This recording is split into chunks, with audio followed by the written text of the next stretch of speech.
بسم الله الرحمن الرحيم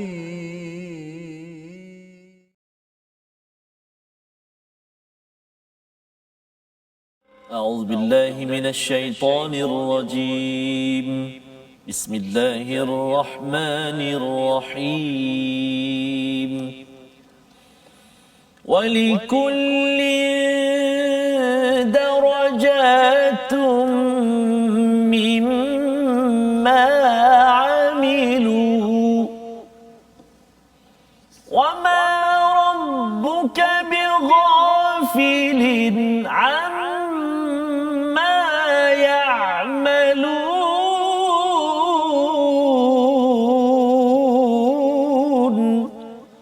صدق الله العظيم. Assalamualaikum warahmatullahi wabarakatuh. Alhamdulillah wassalatu wassalamu ala Rasulillah wa ala alihi wa man wala syada la ilaha illallah syadana Muhammadan abduhu wa rasuluh. Allahumma salli ala sayidina Muhammad wa ala alihi wa sahbihi ajma'in. Amma ba'du. Apa khabar tuan-tuan dan puan yang dirahmati Allah sekalian? Kita bersyukur pada Allah Subhanahu wa taala pada hari ini kita meneruskan sambungan daripada minggu lepas setelah kita mengulang kaji selama 2 hari pada hari Sabtu dan Ahad halaman sebelum ini, dan hari ini kita masuk kepada halaman 145 pada surah Al-An'am. Masih lagi kita di juz yang ke-8 di mana kita akan melihat bersama apakah lagi panduan-panduan ya di dalam surah Al-An'am yang kita maklum bahawa ia turun sekaligus pada Nabi Muhammad sallallahu alaihi wasallam, tidak terpisah, sebagaimana surah Al-Alaq wahyu pertama mungkin turunnya 5 ayat, kemudian turun kemudiannya beberapa ayat lain. Surah Al-Baqarah turun dalam masa 2 tahun. Tetapi surah Al-An'am ini turun 1 malam ya, dalam 1 hari sahaja selesai segala surah ini. Jadi ada perkara yang penting yang Allah ingin masukkan, Allah ingin didik kepada Nabi sallallahu alaihi wasallam dan juga kepada para sahabat yang mengalami cabaran kehidupan di hujung fasa Makkiyah, hujung fasa Mekah itu sebelum mereka berhijrah ke Madinah. Jadi pada hari ini kita sama-sama mulakan dengan doa ringkas kita, subhanakala ilma lana illa ma 'allamtana innaka antal alimul hakim rabbi zidni ilma. Dan kita bersama hari ini Ustaz Tarmizi Abdul Rahman. Ya, Ustaz. Alhamdulillah, ceria di pagi Isnin saya. Ceria. Ya, di hari Isnin insya-Allah. Hari Isnin kita bersemangat dengan panduan Al-Quran. Dia sebenarnya ceria-ceria pun, tapi kalau tidak ada Al-Quran Ustaz, dia jadi jatuh juga. Pasal apa? Pasal kita dah berbincang minggu lepas tentang istilah faman yuridillahu an yahdiyahu yashrah sadrahu lil Islam. Ya, jadi kadang-kadang hati kita ni nak positif, lepas tu dia negatif balik. Betul. Positif, negatif balik. Pasal itu hati kita berbolak-balik. Tetapi kalau kita ada Islam dengan kita mendapat hidayah daripada Allah, insya-Allah itu sebagai satu solusi besar pada kita semua. Jadi tuan-tuan, sharekan, kongsikan di Facebook masing-masing, ataupun kalau yang menonton di YouTube juga boleh share di WhatsApp ya, ambil link, letak di WhatsApp ataupun di Twitter, kita boleh kongsi, beritahu pada kawan. Hari ini halaman 145 dan kita ingin mulakan dengan Ummul Quran Al-Fatihah bersama Al-Fadhil Ustaz. Terima kasih Al-Fadhil Ustaz Fazrul. Menarik Ustaz Fazrul sebut tadi copy link, postkan ataupun share je di mana-mana. Ya, pasal kita jarang dapat link dekat WhatsApp pasal My Quran Time. Mungkin tuan-tuan tak biasa kan, tapi tak apa, hari ini cuba ambil link tersebut, letak, kongsikan, dan harapnya kita dapat manfaat. Betul Ustaz. Okey. Baik, kita mulakan dengan Ummul Quran surah Al-Fatihah. أعوذ بالله من الشيطان الرجيم بسم الله الرحمن الرحيم الحمد لله رب العالمين الرحمن الرحيم مالك يوم الدين إياك نعبد وإياك نستعين اهدنا الصراط المستقيم صراط الذين أنعمت عليهم غير المغضوب عليهم ولا الضالين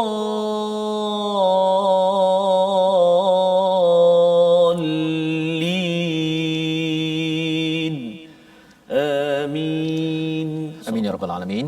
Itu bacaan Fatihah untuk kita sama-sama menguatkan diri kita. Kita mohon hidayah daripada Allah. Dan bila kita bincang minggu lepas Ustaz, ya, pada hari Jumaat, kalau kita selalu inginkan hidayah daripada Allah, Allah pasti akan tunjukkan kita. Betul, ya. Allah, bila Allah tunjukkan kita itu, pasal bila bercakap tentang minggu lepas, famay yuridillah, jika Allah menghendaki, sebelum maksudnya Allah ni lebih berkuasa lah, ya, tetapi ada keinginan daripada hati kita, kita buat sedikit saja.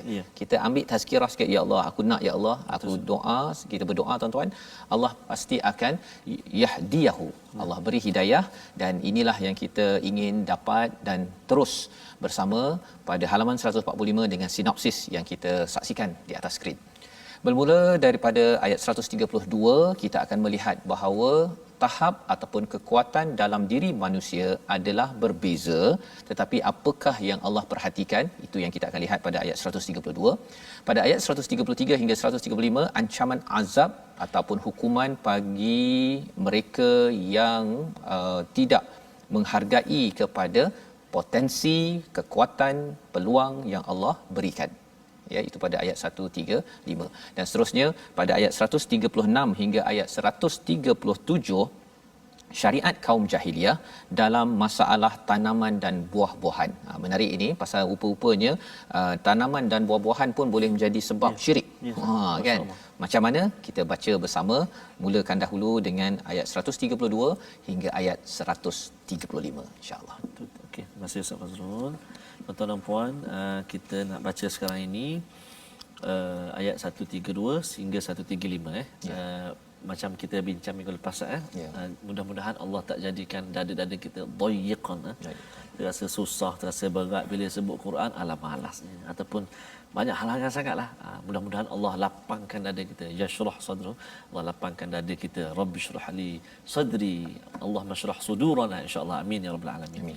Okey, jom kita baca. Saya nak cuba permulaan ini dengan bacaan Murattal Hijaz, Ustaz, insya-Allah. Tuan-tuan dan puan-puan ibu ayah sekalian, jom kita baca sama-sama, ikut. A'udzu billahi minasyaitonir rajim. وَلِكُلٍّ دَرَجَاتٌ مِّمَّا عَمِلُوا وَمَا رَبُّكَ بِغَافِلٍ عَمَّا يَعْمَلُونَ وَرَبُّكَ الْغَنِيُّ ذُو الرَّحْمَةِ إِن يَشَأْ يُذْهِبْكُمْ وَيَسْتَخْلِفْ مِن بَعْدِكُم مَّا يَشَاءُ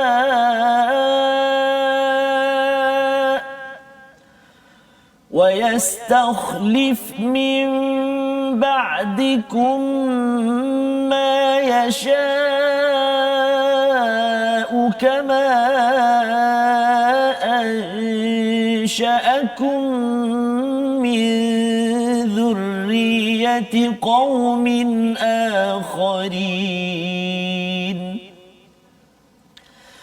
إنما توعدون لآت وما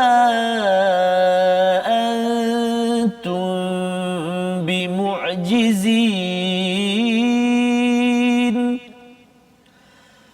قل يا قوم اعملوا على مكانتكم إني عامل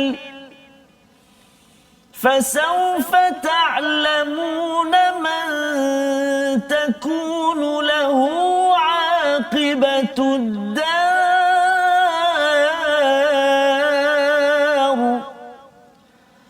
إنه لا يفلح الظالمون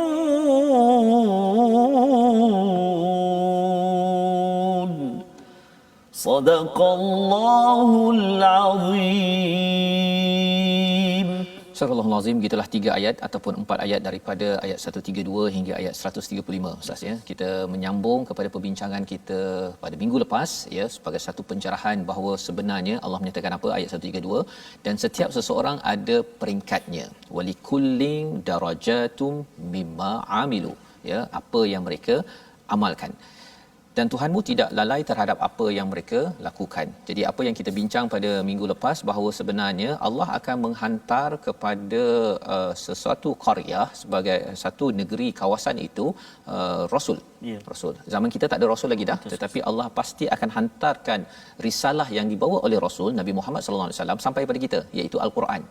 Dan Al-Quran ini, kalau ada yang kata bahawa saya tak pernah dengar ke apa ke, sebenarnya itu milik Allah. Allah akan hantarkan pendakwah, Allah akan hantarkan YouTube, macam-macam cara Allah nak menghantarkannya, kerana Allah tidak mahu sesuatu kawasan itu ghafilun, berada dalam keadaan lalai. Maka pada hari ini Allah menyatakan pada ayat 132 ini, walikullin, bagi setiap orang, ya, ada apa? Darajat, iaitu maqam ataupun tahap, ya, mimma amilu. Nak ceritakan apa? Bahawa sebenarnya amalan kita yang baik ataupun yang buruk, dia mempunyai tahap yang berbeza. Jadi bila Allah cakap bahawa ada orang, ustaz ya, yang dia mungkin berinteraksi dengan Quran mungkin tahap 1. Betul. Ada tahap 2, ada tahap 5, tahap 10. Ada yang memang Quran saja dia akan bagi masa, akan bagi bacaan. Ada orang yang dia CP-CP je. Kan, yang penting saya baca sekali seminggu. Ada yang sampai sekali setahun, ustaz. Sekali setahun tu dibaca waktu hari pertama malam Ramadan, kan, pasal dah nak pergi tarawih tu. Yang lain dia tak baca. Jadi kita tak apa, kita doakan kepada ahli keluarga kita agar darajat itu meningkat. Pasal apa? Ia ada kaitan dengan amalan, dan amalan itu ada kaitan dengan apakah reward ataupun balasan di akhirat nanti. Bukannya kalau kata baca Quran sama sahaja, dan dalam masa yang sama buat buruk pun, orang-orang yang kufur pada Allah pun sama juga, ada darajatnya. Ada yang betul melawan kepada Nabi sallallahu alaihi wasallam, ada yang sekadar sedikit-sedikit, tetapi kita tahu wama rabbuka bighafilin amma ya'malun. Allah tidak lalai kepada apa yang mereka lakukan.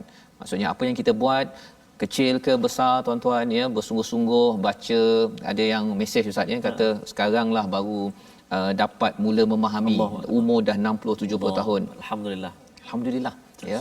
Pasal apa? Pasal ini adalah cara Allah meningkatkan darajat. Betul. Ya, cuba bayangkanlah, Allah, kita dapat hotel 1 bintang. Allah bagi Quran time kita naik jadi 5 10 bintang.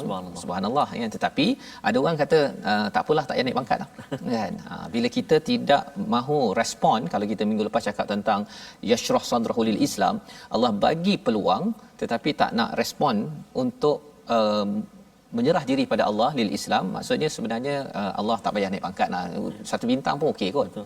Ya. Jadi ini yang kita lihat pada ayat 132. Pada ayat 133 Allah menekankan wa rabbukal ghani. Allah itu adalah maha kaya. Allah tidak perlukan kita untuk menyerah diri pada Allah, untuk beriman pada Allah, untuk beramal. Allah tak perlukan langsung. Allah beritahu perkara ini agar apa? Pasal kalau orang yang nak kufur, kalau dia kata bahawa Tuhan ni suruh kita derma, kan, kalau ada yang ayat qardan hasanah, Allah nak pinjam, ini Tuhan ni tak cukup ke? Sebenarnya Allah ni kaya. Betul. Kan? Ataupun ada yang kata bahawa saya dah beramal ni, ya Allah, aku dah beramal ni, tak boleh ke bagi dekat aku? Kan? Kau tak boleh ke? Kan?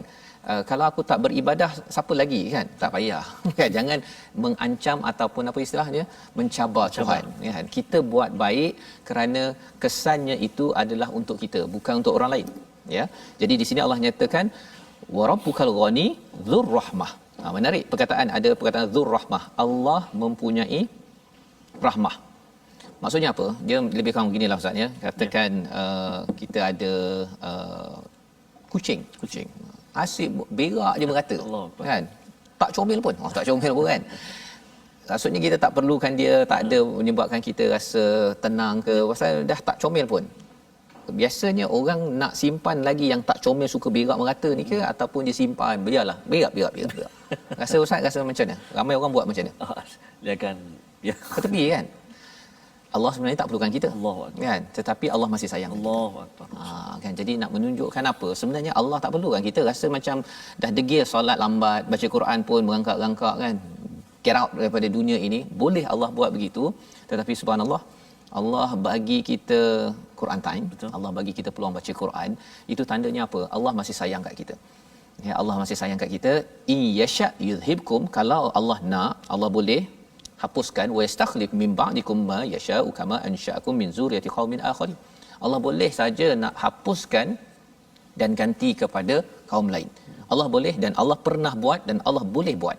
Tetapi kita harapkan bahawa ya Allah janganlah jadikan kami ini digantikan. Ya, dalam surah Maidah pun Allah cakap tentang kumpulan yartadda minkum, yang dia tidak mahu ikut kepada ciri-ciri orang yang beriman. Allah boleh je Allah gantikan. Jadi Allah boleh buat, tetapi Allah bagi peluang. Ya, Allah bagi peluang. Kita kalau yang pernah tidak committed menzalimi Quran, maksudnya tidak memberi hak, Allah bagi peluang pada kita. Dan kalau Allah bagi peluang, harapnya kitalah umat yang qaumin akharin.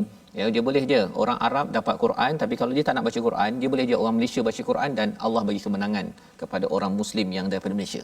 Ya, tetapi kita bukannya resist, kita bukannya patriotik semata-mata, tapi kita tahu bahawa akidahlah yang menyatukan kita.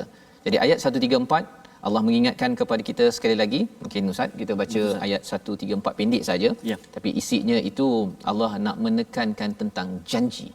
Jom kita baca. Masya-Allah. Pasti tak akan mampu menolaknya. Betul. Nanti kita akan baca Ustaz. Kita faham, kita baca dulu ayat 134. A'udzubillahi minasyaitonirrajim. Innama tu'aduna la'ati wa ma antum bimu'jizin.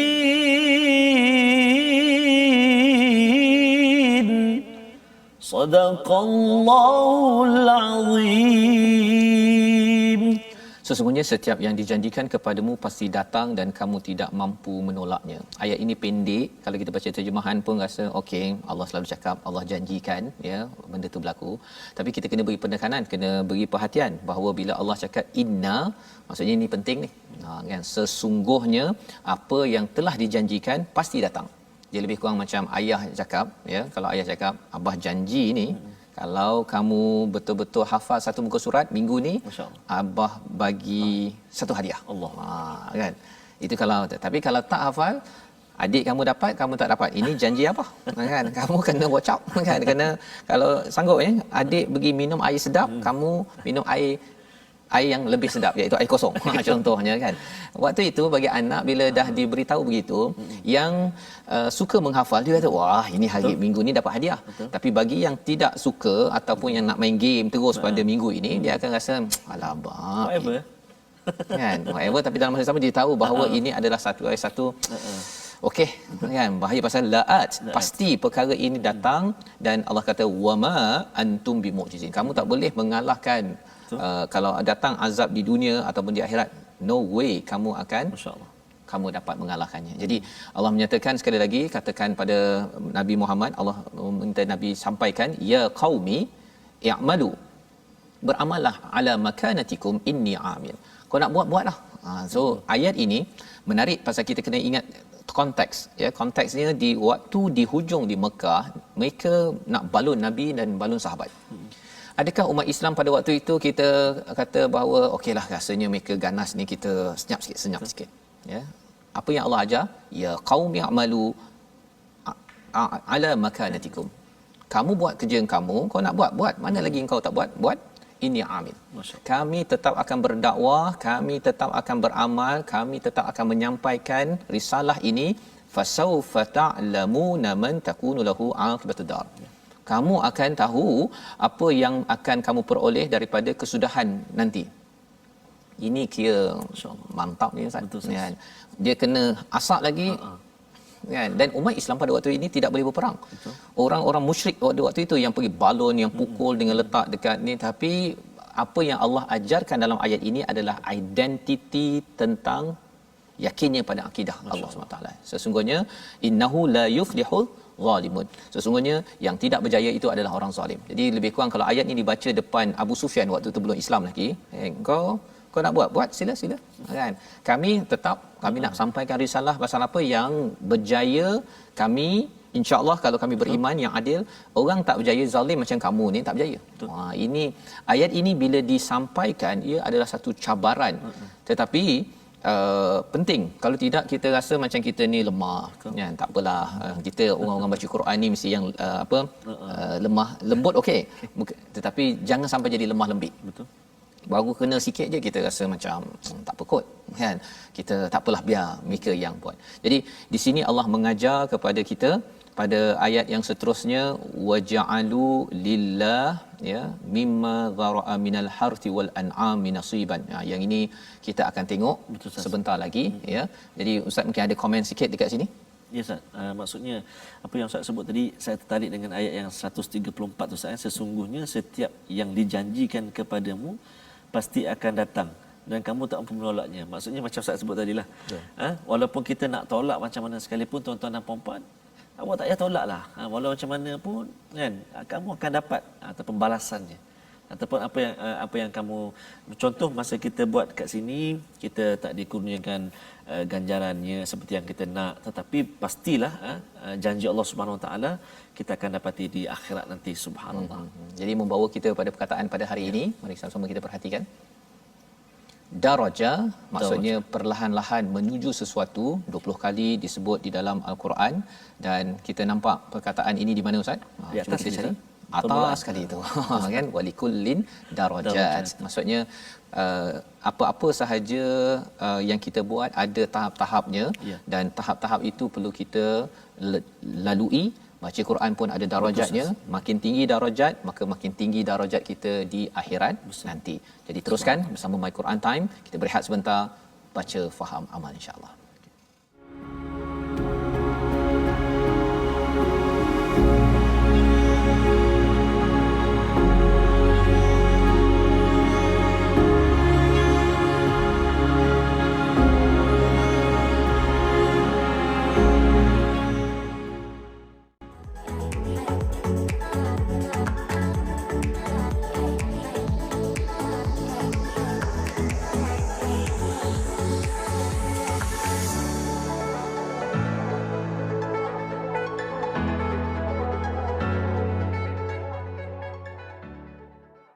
Alhamdulillah, kembali kita dalam My Quran Time Ustaz Fazrul. Hari ini di permulaan, kalau kita kata permulaan minggu lah bagi orang di Lembah Kelang ni, bekerja pada hari Isnin Ustaz. Setelah berehat 2 hari, tapi berehat dengan Al-Quran. Al-Quran, insya-Allah. Subhanallah, kita telah baca tadi daripada ayat yang ke-132 hingga 135, dan ingin kita ulang kaji kembali Ustaz tentang pelajaran tajwid kita minggu lepas. Ya, betul Ustaz. Tanwin kita. Saya kongsi minggu lepas, alif yang ni ba pula Ustaz. Ba. Cuba Ustaz dengar bunyi dia. Kalau saya belajar dulu, ba dua di atas, bang ba dua di bawah, beng ba dua di depan, bom bang beng bom. Sebabnya orang Terengganu ni memang special Ustaz. Dia Allah. pergi ke mana pun dia masih lagi ada dia punya dengung special dia. Disebabkan waktu mengaji tu pun dia ada tak lekang Masya-Allah. Betul Ustaz. Itu baru bang. Cuba bayangkan kalau kang. Ustaz sebutlah sendiri kang bunyi macam mana kan. Okey tuan-tuan dan puan-puan, kita nak tengok tajwid kita hari ini. Jom kita sama-sama saksikan iaitulah hukum nun sakinah dan tanwin, iaitu tanwin terbahagi kepada 3 yang kita kongsikan. Tanwin mansub, iaitulah tanwin atau baris 2 yang mengikuti baris fathah, yakni baris atas, maka ditulis dengan baris 2 di atas. Contoh syahidan, ataupun kita baca tadi yang kita kongsikan pada hari ini, iaitulah ada kita jumpa tadi yang baris atas nasiban, kita akan jumpa nanti. Dan yang kedua iaitulah tanwin majrur, iaitu tanwin yang mengikuti baris bawah, yakni ditulis dengan baris 2 di bawah, khuluqin, ataupun kalau kita perhatikan dalam ayat yang kita baca laatin, itu dia laatin, Dan yang ketiga tanwin marfu'un, tanwin marfu' yang ketiga iaitulah tanwin yang mengikut baris dhammah ataupun baris depan, seperti mubinun, ataupun dalam ayat yang kita belajar hari ini tuan-tuan dan puan-puan, bermula sekali walikulli darajatun. Kat situ ada Ustaz ada walikullin tanwin majrur baris bawah, dan ada walikullin darajatun baris depan. Jadi kita kena hati-hatilah, kita kenal pasti tanwin-tanwin ini, dan insya-Allah Ustaz di pertemuan akan datang kita akan kongsikan bentuk huruf dia. Ada baris 2 di atas yang selari, ada yang tak selari. Betul. Ada yang baris 2 di hadapan, yang bentuk dia macam 99. Ada juga yang 69. Semua itu memberi orang kata apa, formula dalam Itu tulisan Resam Osmani, Ustaz. resam dalam bab penulisan. Dia kalau penulisan Resam Osmani ni dia sejarahnya macam mana, Ustaz? Dia ada pada zaman Nabi tak ada titik Betul, apa kan, tak ada satu. Saya pernah mengikuti satu pengajian, saya lupa nama dia. Seorang ulama ini bagaimana cara nak menentukan baris ni, titik ni, baris ini.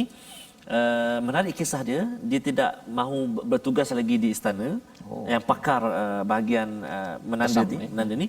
Kemudian ada seorang lelaki ni, dia nak juga ulama ini untuk terus bertugas meletakkan tanda-tanda ni.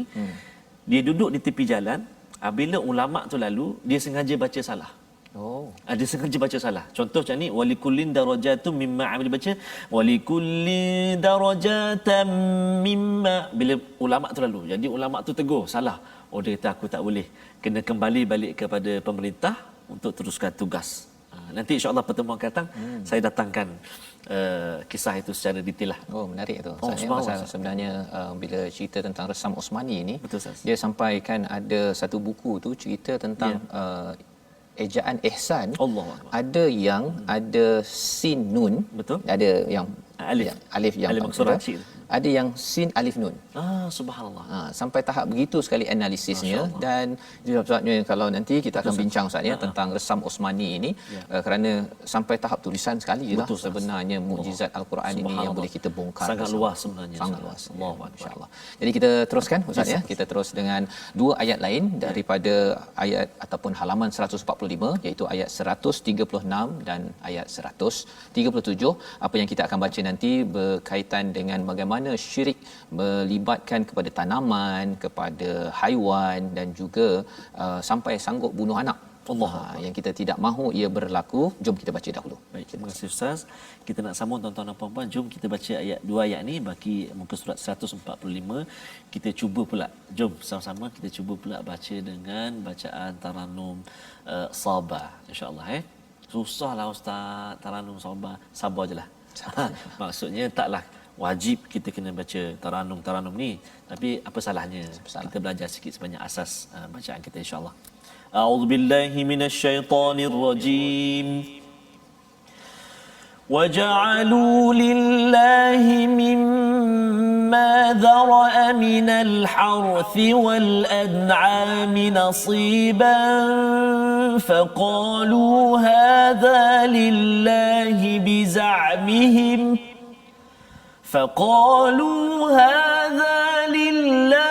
بزعمهم وهذا لشركائنا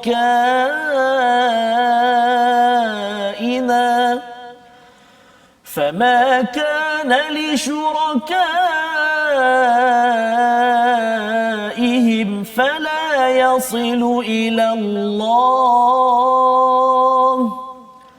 وما كان لله فهو يصل إلى شركائهم ساء ما يحكمون وكذلك زين لكثير من المشركين قتل أولادهم وكذلك زين لكثير من المشركين قتل أولادهم شركاؤهم ليردوهم وليلبسوا عليهم دينهم ولو شاء الله ما فعلوه فذرهم وما يفترون صدق الله العظيم. Surah Al-Azim, gitulah dua ayat yang panjang Ustaz ya, daripada halaman 145 kita sama-sama melihat balik kepada ayat 135 tadi, iaitu tentang identiti yang diajarkan Allah kepada Nabi Muhammad, kepada para sahabat, juga untuk kita. Maksudnya ialah kalau katakan ada cabaran dalam kita menyampaikan perkara kebaikan, kita masih lagi kena berterus. Atau teruskan perjuangan, jangan give up, kerana kita ada balasannya, iaitu akibatud dar nanti, iaitu Darussalam. Itulah kejayaan bagi orang yang adil dengan menunaikan hak bagi risalah Allah SWT.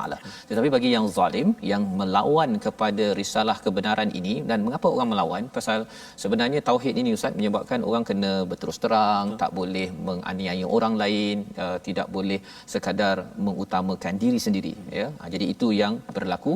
Salah satu daripada bagaimana orang yang zalim ini, zalim yang paling besar adalah syirik kepada Allah buat. Kita tengok ayat 136, dan mereka menyediakan sebahagian hasil tanaman, harth, ya, wal an'am, dan binatang ternakan. Ini nama surah ini, ya. Nasiban faqalu hadza lillahi bizamihim, ya, dia bahagian tertentu dia kata apa, okey, yang ini bahagian untuk Allah, okey, bizamihim, mengikut anggapan mereka. Wa hadza, yang satu lagi bahagian li syurakaina, untuk berhala-berhala mereka. Jadi sebahagian dia ambil, dia letak dekat depan, dia bagi, kalau ikutkan penerangannya, untuk Allah ni dia bagi pada orang miskin, kepada orang-orang yang perlukan kebajikan. Jadi itu khas untuk Allah. Tapi sebahagiannya dia letak dekat depan berhala dia. Itu yang sekarang kita boleh tengok kan, ada yang letak limau apa sebagainya.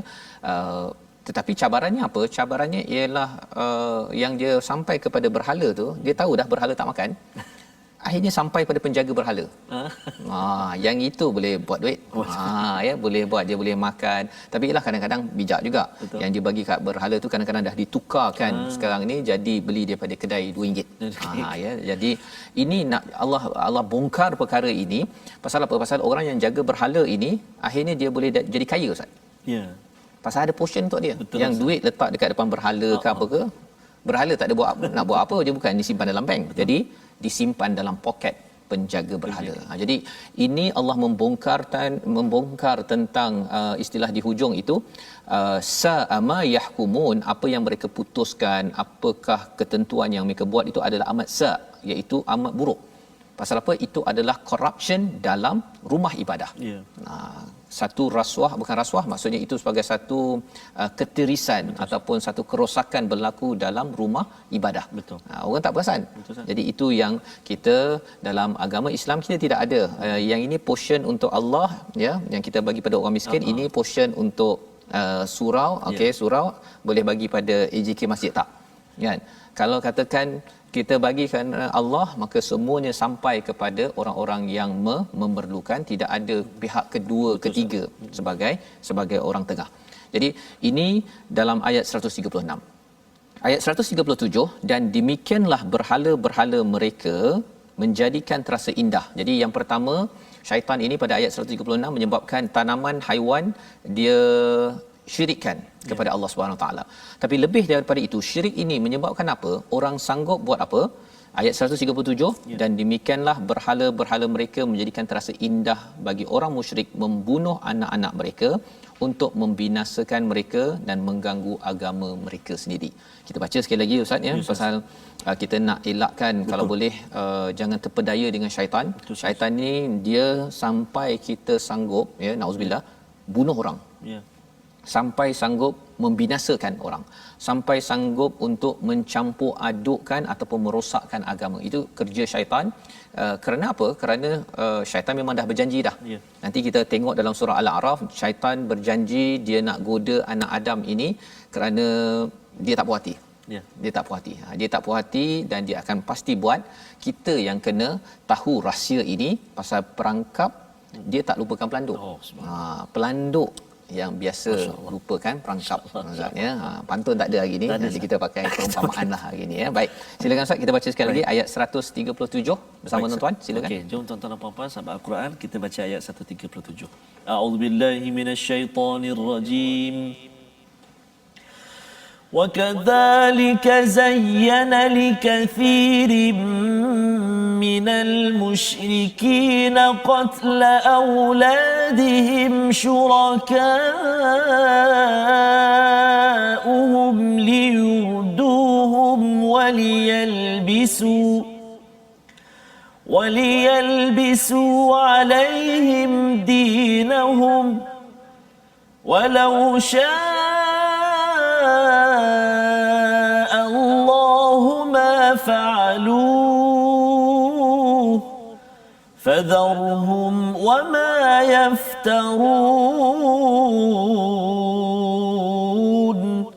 صدق الله العظيم.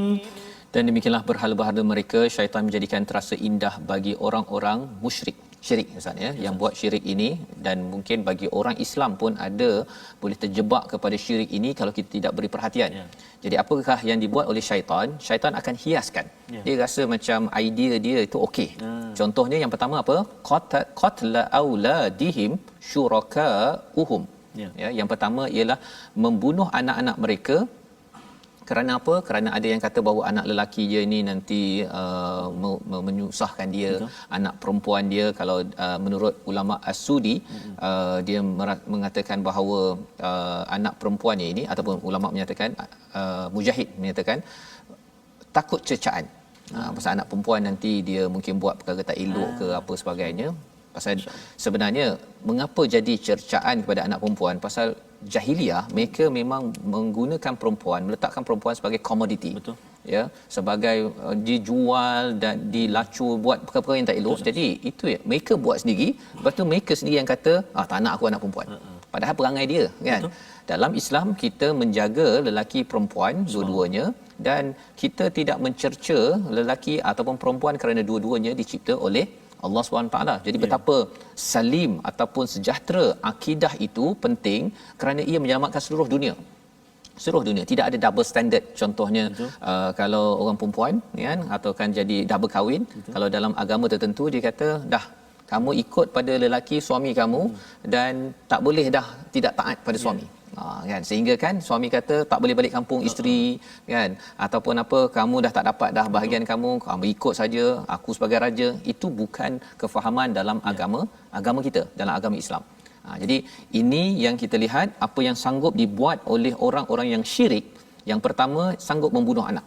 Dia kata pasal anak income ataupun pandemik ini rasanya kita ambil duit ya. Dan bagi setengah orang dia sampai kalau katakan anak belum lahir digugurkan Ustaz. Allah. Gugurkan pasal apa? Pasal dia kata kalau banyak sangat anak nanti rezeki nak makan apa? Takut miskin Takut miskin. Allah Ya. Allah. Jadi sebenarnya yang beri rezeki itu bukannya ayah tu. Betul. Kan? Ayah dulu dalam perut mak pun Allah. Bukan dia yang cari rezeki kan. Allah. Jadi perkara ini sejahtera jelas bagi orang yang beriman, tapi orang yang tak beriman ataupun dalam keadaan dia susah itu iman tercabut. Betul. Boleh buat begitu. Ya, dan sebenarnya baru ni pun saya ada terlibat dengan orang yang bagi makan Ustaz kan. Jadi memang ada orang 2-3 hari tak makan kan, tetapi sebenarnya ini tanggungjawab kita lah. Betul, kan, orang-orang yang percaya, yang beriman, yang berbuat baik, kitalah yang tolong menolong kerana kita diamanahkan. Ya, bila kita makin dekat dengan Allah, kita tahu makanan saya ni ada bahagian yang perlu diberikan kepada anak yatim. Ada seorang ni dekat Bangi Ustaz ya. Dia seronok sangat dapat makanan satu paket seorang ya, sumbangan daripada umum lah. Pasal tapi dia lambat sikit balik rumah. Malam baru balik, baru dapat makanan. Dia kata dia baru balik bekerja cari botol dan kotak dekat tempat-tempat sampah. Kerja daripada pagi sampai malam ya, nak mencari makanan, dan dia tengok ada ayam dalam nasi yang dihantar itu. Dia macam terkejut, betul ke macam mana dapat ni? Subhanallah. Jadi perkara inilah sebenarnya yang bagi orang yang beriman tuan-tuan, yang bersama Al-Quran, kita jelas. Betul, dan malah kita akan membantu kan. Tetapi bagi orang yang bersama syaitan, bunuh anak, kemudian syaitan suruh membinasakan, bunuh diri ke, itu yang ada bunuh diri itu. Betul, ya. Dan yang ketiganya waliyal bisu ya, iaitu mencampur adukkan fikiran jadi kusut ya dalam hal agama ini. Jadi Allah kata fadharhum wama yaftarun, tinggalkan orang-orang yang berbuat masalah ini, yang mengada-gadakan ajaran yang bukan datang daripada Allah Subhanahu Wa Taala. Membawa kita kepada resolusi kita pada hari ini. Mari sama-sama kita perhatikan. Yang pertama, sentiasa buat terbaik ya dalam hidup kita, terus naikkan tahap amal kita kerana Allah Maha memahami, tidak pernah lalai kita sedang naik taraf segala amal kita. Yang pertama. Yang kedua, adil dan jangan zalim dalam hidup kita agar kita dapat kejayaan, terus sampaikan mesej, jangan patah ataupun pandang belakang. Dan yang ketiga, pilih yang terbaik apabila Allah beri kita pilihan, dan pilihan itu ialah apabila kita sentiasa bertauhid kepada Allah, jangan kita campur-campurkan dengan perkara syirik dan membawa kepada amalan yang rosak dalam kehidupan masyarakat kita. Sama-sama kita doa pada Allah Subhanahu Wa Taala. Terima kasih Ustaz. A'udzubillahi minasyaitonirrajim. Bismillahirrahmanirrahim. Alhamdulillahi rabbil alamin. Wassalatu wassalamu ala rasulillahil amin. Sayyidina Muhammadin wa ala alihi wa sahbihi ajma'in. Allahumma salli ala Sayyidina Muhammad. Allahumma ya Allah wa ya Rahman wa ya Rahim. Saat ini kami bersama dengan kalam-Mu Al-Quran, menatapnya, membacanya, mendengarnya, memahaminya ya Allah. Alangkah indahnya saat dan waktu kami diberikan buat kami bersama dengan kalam-Mu Al-Quran. Justru ya Allah, kurnia kekuatan buat kami ya Allah. Kurnia kemudahan buat kami ya Allah. Lapangkan dada kami, bersihkan hati kami ya Allah, agar hati kami senantiasa berpaut dengan kalam-Mu Al-Quran. Dikuatkan kami untuk mengamalkannya ya Allah. Ya Allah, ya Tuhan kami, jadikan kami ini hamba-hamba-Mu yang mana amalan-amalan kami diterima oleh-Mu ya Allah. Solat kami, zakat kami, puasa kami, sedekah kami ya Allah. Jadikan kami ini orang-orang yang prihatin terhadap nasib saudara kami yang tidak berkemampuan ya Allah. Mudah-mudahan itu menjadi jambatan buat kami untuk mendapat syurga-Mu ya Allah. Birahmatika ya arhamar rahimin. Walhamdulillahi rabbil alamin. Taqabbalallah. Wa taqabbal ya karim. Moga-moga Allah mengabulkan doa kita sebentar tadi saya menjadi orang yang sentiasa berpegang kepada tauhid pada Allah, sentiasa membaiki amalan kita untuk meningkat tahap darajat kita di sisi Allah. Inilah kesedaran yang kita ingin bawa dalam tabung gerakan Al-Quran, satu usaha tuan-tuan untuk bersama menyokong usaha mengimarahkan, menyebarkan mesej Al-Quran ini dalam nombor yang tertera. Tuan-tuan boleh menyumbang, dan dalam masa yang sama sumbangan tuan-tuan itu kita akan gunakan, kita menghasilkan kempen-kempen ya, mungkin kita menyampaikan lagi infak kepada mereka yang memerlukan, agar Quran ini sentiasa bersemadi, sentiasa berada di dalam setiap insan. Kita bertemu lagi pada jam 5 petang, pada jam 10 malam dan juga pada 6 pagi. Rancangan ini yang dibawakan oleh Mufas mendoakan tuan-tuan kita terus baiki amal kita, darajat kita agar terus meningkat di sisi Allah SWT. My Quran Time, baca, faham, amal.